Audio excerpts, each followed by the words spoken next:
Episode की शुरुआत में हम देखते हैं कि काला नकाबपोश ली सूजी के मैंसन आता है और वो ली सूजी के रूम से एक सीक्रेट डायरी निकालकर चुपके से नान यांग के कमरे में रख देता है, जो कि नान यांग को मिल जाती है।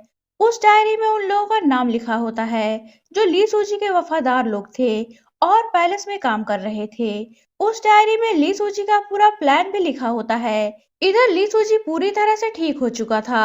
वो किंगफिंग और उसकी पूरी टीम को थैंक्स बोलता है। इस पर किंगफिंग कहता है कि आपको थैंक्स बोलने की कोई जरूरत नहीं है, ये तो मेरा फर्ज था। इतना कहकर वो ली सूजी को दंडवत प्रणाम करता है। बदले में ली सूजी भी उसे दंडवत प्रणाम करता है। ये सब कुछ आबू हैरानी से देखती है। ली सूजी किंगफिंग से उसकी माँ बाप के बारे में पूछता है, तो किंगफिंग उसे बताता है कि उसके माँ बाप अब इस दुनिया में नहीं हैं। इस पर ली सूजी किंगफिंग का गॉडफादर बन जाता है। वो किंगफिंग को पूरे राज्य में फैली बदहाली के बारे में बताता है और कहता है कि इसीलिए मैं पूरी शासन सत्ता अपने हाथों में लेकर सारे करप्शन को हटाकर आम जनता का भला करना चाहता हूँ। इस पर किंगफिंग कहता है कि इस काम में मैं जरूर आपकी हेल्प करूंगा। तभी वहां नान यांग आ जाती है। ली सूजी उसका वेलकम करता है। नान यांग उसे अपने कमरे में मिली डायरी दिखाती है और कहती है कि मुझे इस डायरी पर आपका नाम लिखा हुआ मिला है, इसीलिए मैं इसे आपको वापस देने आई हूँ। ली सूजी वो डायरी उसके हाथ में देखकर डर जाता है और सोचता है कि कहीं इस डायरी को इसने पढ़ न लिया हो। नान यांग वो डायरी किंगफिंग के हाथ में थमाकर वहां से चली जाती है। किंगफिंग आबू और कैप्टन डुओ को उसे कमरे तक छोड़ने के लिए कहता है, तो उन दोनों को मजबूरन उसके पीछे जाना पड़ता है। उनके जाने के बाद घबराया हुआ ली सूजी किंगफिंग को उस डायरी के बारे में बताता है, तो किंगफिंग कहता है कि आप फिक्र मत कीजिए, मैं सब कुछ संभाल लूंगा। इधर आबू नान यांग को उसके रूम तक ले जाते हुए उसे खरी खोटी सुनाती है और कहती है कि तुम किंगफिंग पर चाहे जितने डोरे डाल लो, पर किंगफिंग बस मुझे ही पसंद करता है।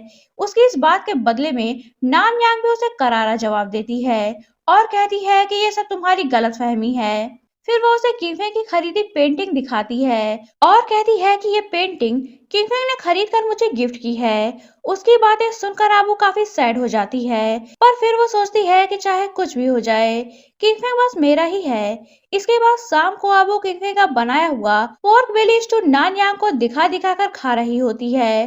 तभी एक असासिन नान यांग पर तीर चला देता है और वो तीर वहां मौजूद वेटर को लग जाती है। इस पर वो असासिन अपने पूरे ग्रुप के साथ उन पर हमला कर देता है, तो किंगफिंग और आबू अपने अपने हथियार के साथ उनसे मुकाबला करने लगते हैं। तभी एक असासिन नान यांग की ओर बढ़ता है, तो किंगफिंग आगे बढ़कर उसे मार देता है और नान यांग को सेव कर लेता है। अब नजारा कुछ ऐसा होता है कि नान यांग किंगफिंग की बाहों में होती है। आबू उन्हें एक साथ देख लेती है और शॉक्ड खड़ी रह जाती है। तभी एक असासिन आबू पर वार करने की कोशिश करता है। इस पर किंगफिंग आबू को धक्का दे देता है, जिसपे आबू दूर जा गिरती है और बेहोश हो जाती है।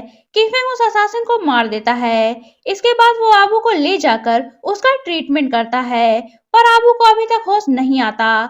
इधर ली सूजी प्रिंसेस पर हुए अटैक को लेकर और भी ज्यादा घबराया होता है, तो किंगफिंग उसे कहता है कि वो इस सारे मैटर को सॉल्व कर देगा।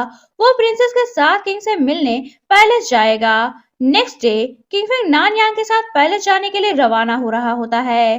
किंगफिंग का साथ पाकर नान यांग भी काफी खुश होती है। ली सूजी भी उनके साथ उन्हें पैलेस छोड़ने जाता है। वहां पहुंचने पर पैलेस का एक ऑफिसर ली सूजी के साथ किंगफिंग को अंदर नहीं जाने देता। ली सूजी उसे बताता है कि ये मेरा गॉडसन है, पर वो ऑफिसर फिर भी उसे किंग के पास जाने की परमिशन नहीं देता।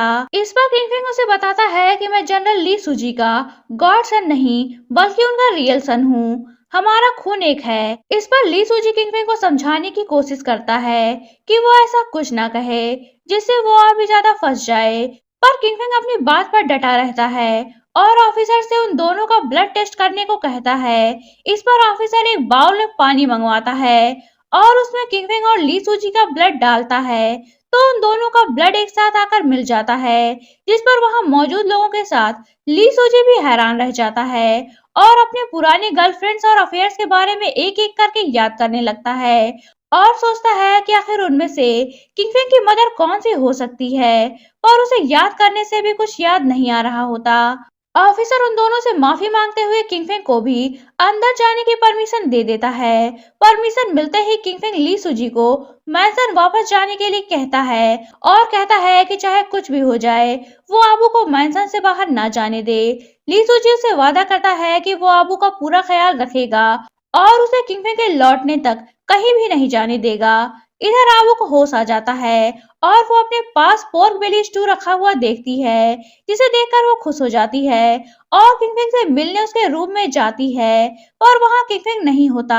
कैप्टन डुओ से बताते हैं कि किंगफिंग नान यांग के साथ पैलेस चला गया है। ये सुनकर आबू को बहुत गुस्सा आता है और वो कैप्टन डुओ के साथ पैलेस जाने का डिसाइड करती है। तभी वहां ली सुजी पहुंच जाता है और उसे पैलेस जाने से मना करते हुए कहता है कि किंगफिंग वहां से अपना काम खत्म करके जल्दी ही वापस आ जाएगा, पर आबू फिर भी नहीं मानती। इस पर ली सूजी अपनी स्वॉर्ड अपनी गर्दन पर रखता है और कहता है कि अगर तुम यहाँ से बाहर निकलोगी तो मैं अपना गला काट कर सुसाइड कर लूंगा।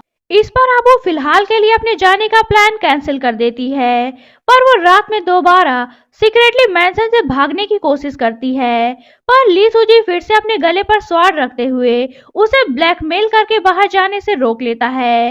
इधर किंगफिंग राज दरबार में पहुंचता है तो देखता है कि वहां किंग अपनी क्वीन और दासियों के साथ ड्रिंक और रोमांस करने में बिजी होते हैं। वहां किंग का असिस्टेंट भी मौजूद होता है। किंगफिंग उनसे बात करने की कोशिश करता है, इस पर किंग उस पर गुस्सा होते हैं।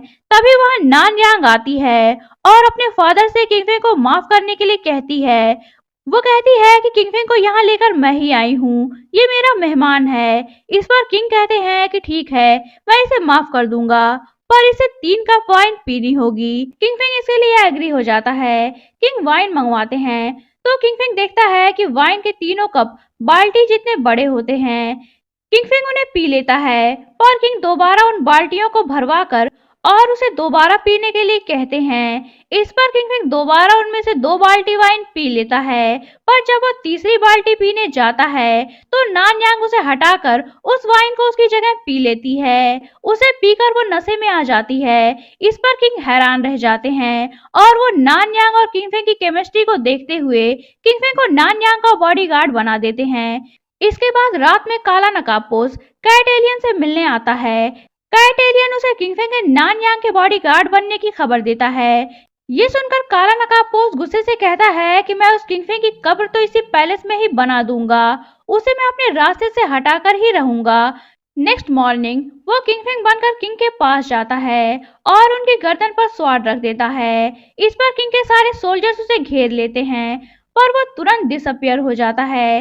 इस पर किंग गुस्से से आग बबूला होते हुए अपने सोल्जर से किंगफिंग को जिंदा या मुर्दा ढूंढ कर लाने को कहते हैं। इधर नान यांग अपने गार्डन में किंगफिंग को इम्प्रेस करने के लिए बैठकर अपना टुनटुना बजा रही होती है और किंगफिंग बॉडीगार्ड बनकर एक किनारे खड़ा होता है।